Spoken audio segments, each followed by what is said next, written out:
Example number 12. A bomber is flying at a constant horizontal velocity of 210 km/h. एक bomber है, मान लेते हैं यहाँ पे कोई बॉम्बर है, वो एक कांस्टेंट हॉरिजॉन्टल वेलोसिटी से मूव कर रहा है। हॉरिजॉन्टल वेलोसिटी कितनी है उसकी? 210 km/h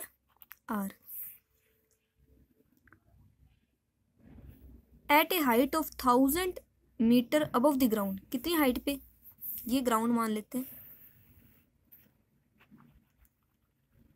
ग्राउंड से 1000 मीटर की हाइट पे ऊपर वो फ्लाई कर रहा है टुवर्ड्स ए पॉइंट, एक पॉइंट की तरफ, अबव द टारगेट, जो टारगेट के ऊपर है। मान लेते हैं यहाँ पे वो बॉम्ब गिरवाना चाहता है, इस टारगेट के ऊपर एक पॉइंट है, इस पॉइंट की तरफ वो क्या कर रहा है? हॉरिजॉन्टल वेलोसिटी 210 km/h की वेलोसिटी से मूव कर रहा है। ये मान लेते हैं आपका जिस पॉइंट की तरफ अप्रोच कर रहा है, और ये हो गया आपका टारगेट। इसे पी पॉइंट नाम दे देते हैं।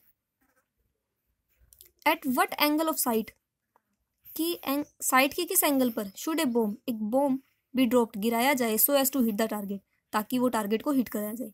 मान लेते हैं यहाँ से वो एक बॉम्ब गिराता है, तो वो बॉम्ब तो क्या करेगा? एक ट्रैजेक्टरी फॉलो करेगा। और इसने पूछ रखा इसकी साइट के किस एंगल से।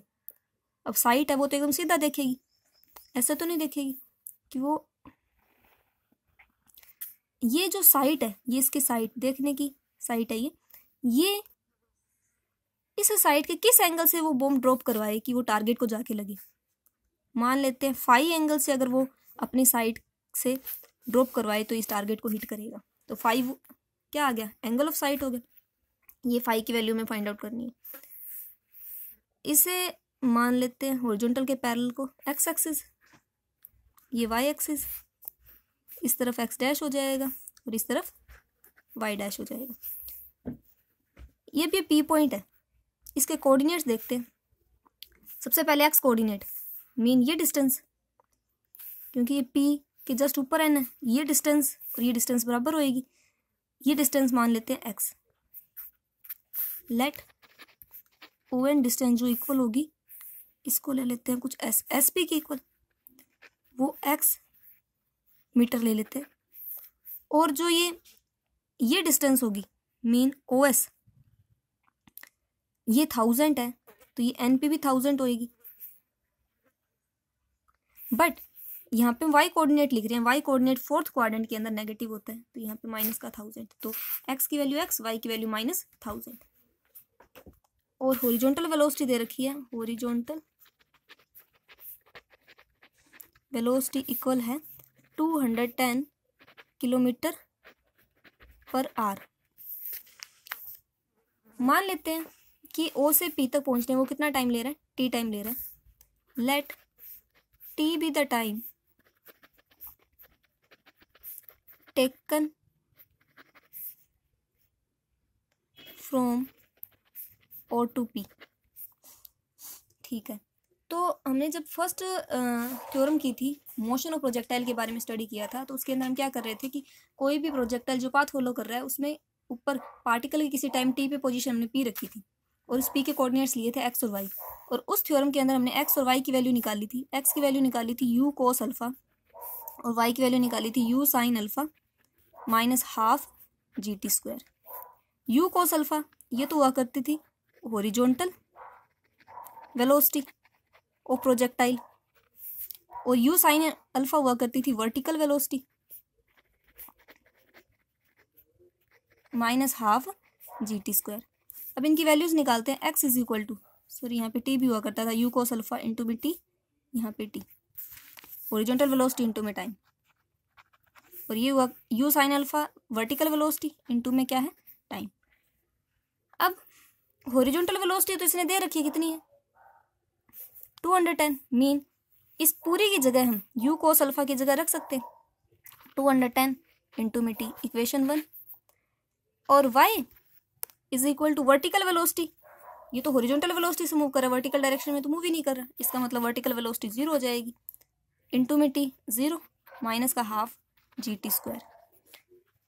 ये जो डिस्टेंस x है वो तो x के इक्वल है, और y किसके इक्वल है यहाँ पे, इस P पॉइंट का जो y कोऑर्डिनेट है वो इक्वल है -1000 के, is equal to -12 GT²। Minus से minus cancel out, 1000 is equal to 1/2, और g ये हम ऐसा यूनिट में कंसीडर कर रहे हैं मीटर, तो g की वैल्यू ऐसा यूनिट में 9.8 न्यूटन T²। सोल्व करते हैं इसे, यहाँ से T² की वैल्यू आ जाएगी 1000 इंटू में 2 अपॉन में 9.8, पॉइंट हटाएंगे ऊपर आ जाएगा 10, तो ये वैल्यू हो जाएगी 2 की टेबल पे कैंसिल आउट हो गया 49 पे, ऊपर हो गया 10,000 अपॉन में 49, इसे लिख सकते हैं 100 अपॉन में 7 की स्क्वायर। तो यहाँ से t की वैल्यू हो जाएगी 100 अपॉन में 7 सेकेंड, टाइम भी आ गया। अब x क्या हो जाएगा, x हमने निकाला था 210 t, तो 210 इंटू में 100 अपॉन में 7, 7 की टेबल पे कैंसिल आउट हो गया ये 30 पे, यानी कि 3000 मीटर। अब हमें तो क्या निकालना था, एंगल ऑफ साइड फाई निकालना था, ये हमने एंगल फाई ले लिया। अब ये फाइल इस पॉइंट को हम इससे मिलाते हैं, ये बिल्कुल परपेंडिकुलर होएगा क्योंकि ये तो हॉरिजॉन्टल है और ये वर्टिकल है, तो ये 90 डिग्री एंगल हो जाएगा। हमें क्या निकालना है, ये एंगल फाई निकालना है। तो हमें क्या क्या पता है, एक तो ये डिस्टेंस x पता चल गई और ये भी पता है हमें, डिस्टेंस की बात कर रही हूँ इस पर, ON डिस्टेंस भी पता है और PN डिस्टेंस भी पता है। तो tan फाई की वैल्यू क्या आएगी यहाँ से, tan फाई परपेंडिकुलर अपॉन में बेस, मीन NP अपॉन में ON, tan फाई आ जाएगा NP अपॉन में ON। NP जो हाइट है वो 1000 है, इसमें माइनस मत रखना क्योंकि ये डिस्टेंस मेजर कर रहे हैं हम, कोऑर्डिनेट नहीं देख रहे, और ON जो डिस्टेंस x हमने निकाली है वो 3000 निकाली है, तो ये आ जाएगा 1/3, तो यहाँ से फाई आ जाएगा tan इनवर्स 1/3। मतलब अगर इतने एंगल से हम साइड के इस एंगल से अगर हम बॉम्ब को ड्रॉप करवाएंगे तो वो सीधा क्या करेगा, टारगेट को जाके हिट करेगा।